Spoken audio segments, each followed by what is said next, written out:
Hey guys, welcome to the video. Before we dive into the F-146 Reaper, let's talk about what it was built to replace and why. The F-4 Phantom II, despite its flaws, is one of the most iconic and successful military aircraft in history. Originally designed as a fleet defense interceptor for the US Navy, it evolved into a highly versatile twin-engine all-weather supersonic fighter bomber. McDonnell Douglas began developing a follow-up on their F-3H Demon fighter, initially as an attack aircraft. The first flight of the F-4 was on May 27, 1958. And it entered service with the U.S. Navy in 1960. It proved so adaptable that the U.S. Secretary of Defense Robert McNamara pushed for a common fighter across all services. The U.S. Air Force and Marine Corps also adopted it, making the U.S. Air Force eventually its largest user.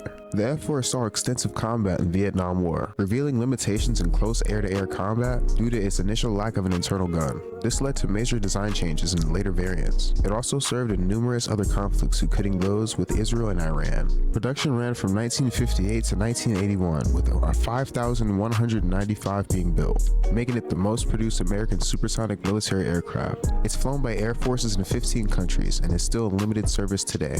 The F-4 is known for its incredible power, which contributed to its impressive performance records. It's powered by two General Electric J79 turbojet engines. Later variants use versions like the J79 GE17. These engines provide high thrust, typically around 11,870 pounds of military power and 17,900 pounds with afterburner engaged. The sheer power of the J79 engines allowed the large F-4 to achieve record-breaking speeds and climb performance at the time. For weapons, the F-4 was one of the first aircraft designed for an all-missile armament, a doctrine which proved flawed in close-range combat for the Vietnam War. The aircraft can carry a massive external load of over 18,000 pounds of weapons and fuel on its 9 external hardpoints. Its primary weapon was an AIM-7 Sparrow, a medium semi-active radar homing missile typically carried in semi-recessed fuel sludge bays. For close-quarters combat, it had an AIM-9 Sidewinder, a short-range infrared heat-seeking missile carried on the wing pylons. The Phantom did eventually get a gun due to combat experience. The F-4E and every variant after was developed with an internally mounted 20mm M61A1 Vulcan rotary cannon, providing an essential close-range weapon that earlier variants desperately needed. For air-to-ground, it can carry a huge variety of bombs, rockets, and air-to-ground missiles. That brings us to the F-146 Reaper. Let's imagine before and during the Vietnam War, the US was already slowly developing the Reaper alongside the F-106. The 106 uses a Pratt & Whitney J75 P-17, a 1950s era pure turbojet designed for high-speed intercept performance. It's inherently not fuel efficient, so I've modified the engine a bit. The engineers could improve the design to include low bypass for fuel efficiency. The Reaper holds 16,395 pounds of internal fuel and can hold 3,000 to 4,000 pounds of external fuel depending on what tanks you use. It has a max drive thrust of 16,100 pounds and a maximum afterburner thrust of 24,500 pounds per engine. I've also added electric motors that further increase the fuel efficiency. During testing, I noticed with electric motors off, at a speed of Mach 1.2, at an altitude of 40,000 feet, the plane used 53% throttle, and with electric motors on, it used 48% to produce the same 3,100 pounds thrust. For weapons, the Reaper, unlike the Phantom, was designed for multi-role operations from the factory. It features a unique twin-barrel 30mm Mark 44 Bushmaster II, which was developed starting around 1997 but was theoretically possible to build back then because the 7-barrel GAU-AA Avenger prototypes were tested in 1972. I chose a twin-barrel design to minimize recoil and save space. This aircraft can carry a load of 13,000 pounds of weapons and fuel on its 8 external hardpoints and 2 internal hardpoints, capable of carrying 2 AIM-9s in the outer pylons and the 4 main pylons capable of carrying bombs, rockets, or AIM-54s if they stuck with the project. The internal bays can carry 2 bombs or 2 more AIM-54s. The benefits of a bay on a 4th-gen fighter like this are higher top speeds and reducing drag, improving fuel efficiency. What I've created is the F-146 Reaper, a mid-70s fighter bomber. Overall has better maneuverability, a higher top speed, and farther range than the F-4 Phantom using the same technology from the 70s. This build took around 20 hours or more because I was crazy enough to do a full cockpit. I'll give a tour during your flight. I would have done a back seat, but the game starts to lag around 1,000 parts. Enjoy the build and stay tuned for the cinematic.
Elegant, isn't it?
And this is a finished Reaper. This blew me away, so I had to throw it in here. Enjoy the movie and don't forget to like, subscribe.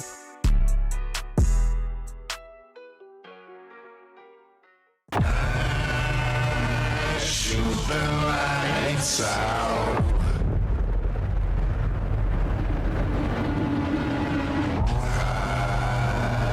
Until it's bright out.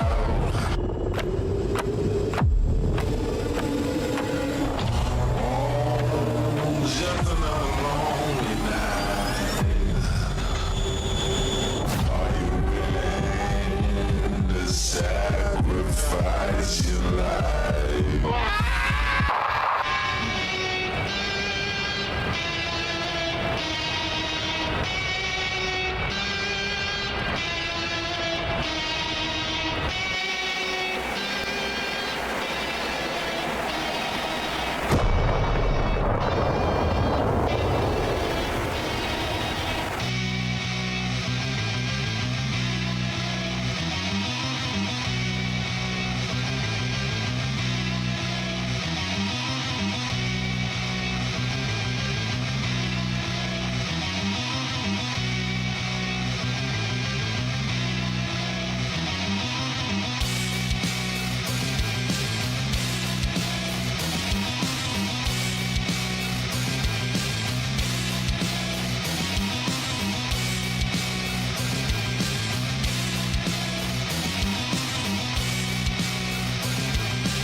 Alright guys, so we're here in Flyout. Hope y'all enjoyed that cinematic.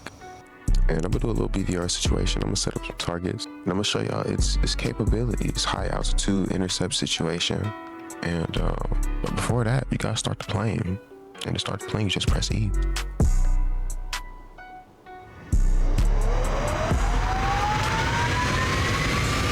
Make sure your air brakes on too, because it'll roll forward a little bit. Flaps engaged. You don't need full throttle to take off, like 50-60% to save fuel.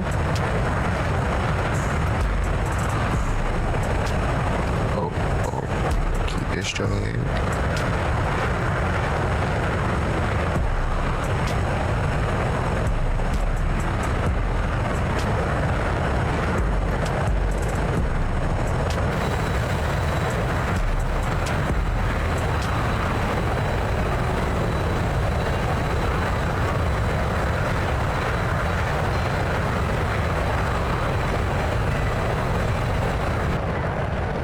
I'm getting altitude, I can give you guys a tour of the cockpit,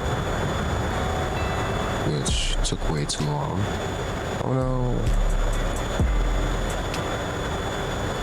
Usually you can see my plaque in the daylight, but everything else is here. Show the detail. It all says something.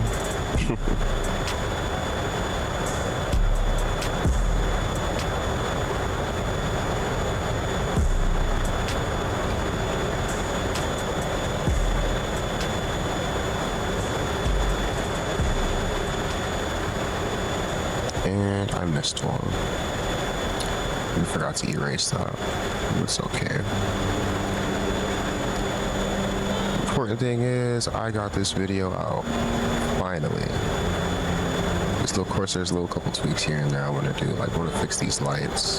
Oh shit. Yes, these lights.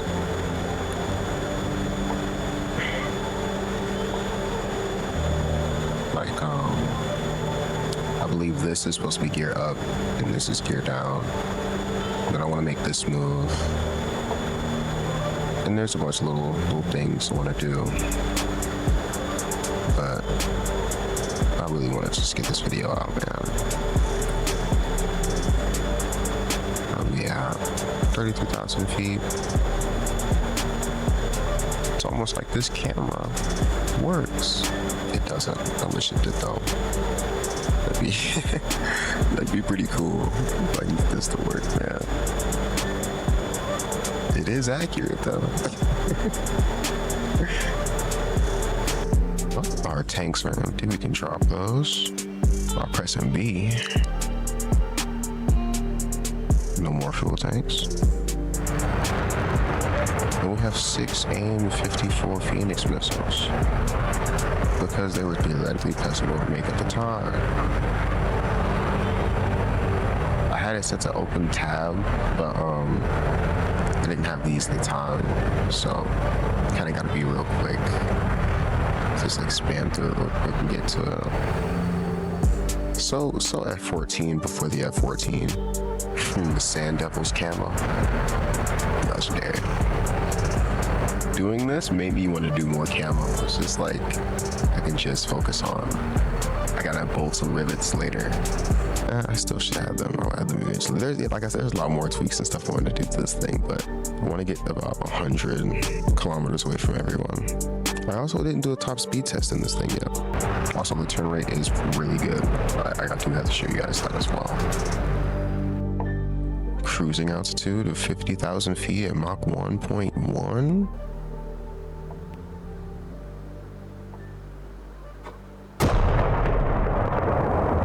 Insane. If you guys are ever wondering how I get those shots from the ground, this is how I get the shot from the ground. You gotta find yourself. You guys ever just go outside and see the planes? Just imagine one of them is an F-146 doing a show for you or something. This is beautiful. Okay, this is far enough. Throw a little bit of afterburner in there.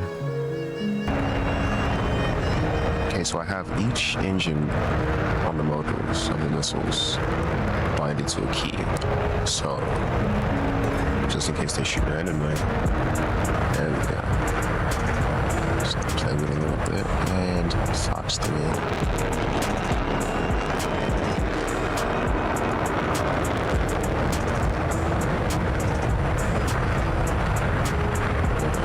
It's off.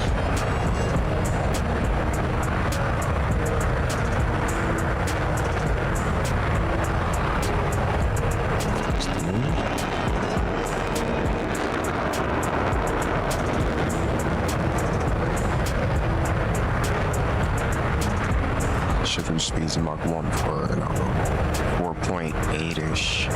But up here, I've never shot from this high. So I need to increase the range, increase the speed.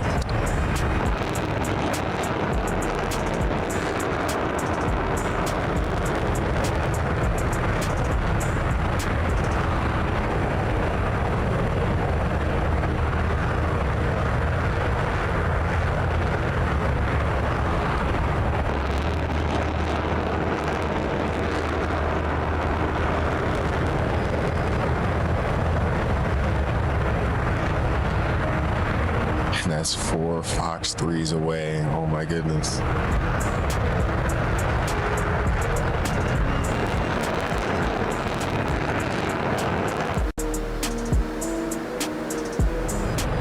Sit there. Oh no.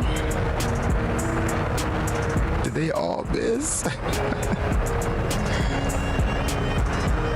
Okay, so I know exactly why that happened. The bots are high altitude now. That's insane. Oh, I got 4 missiles left. They begin to deploy countermeasures on me.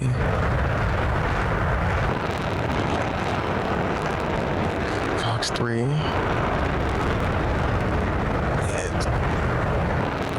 I'll do that much work.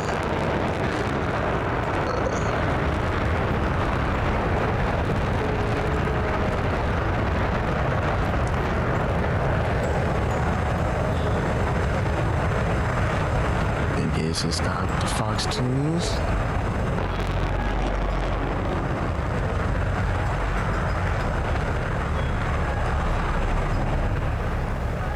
Oh, I baited it. It hit. The Fox 3 hit, and the Fox 2 missed. It's so hard to keep up with everything. I'm gonna have to engage him with guns.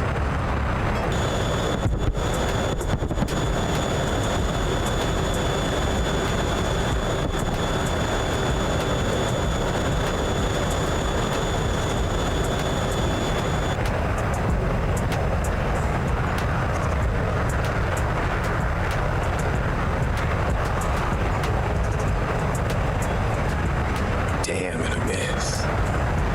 Making my missiles look terrible, but it's only because somehow these bots flew to 20,000 feet, 30,000 feet. And I don't think the fins work that high. I'm gonna have to work on those missiles.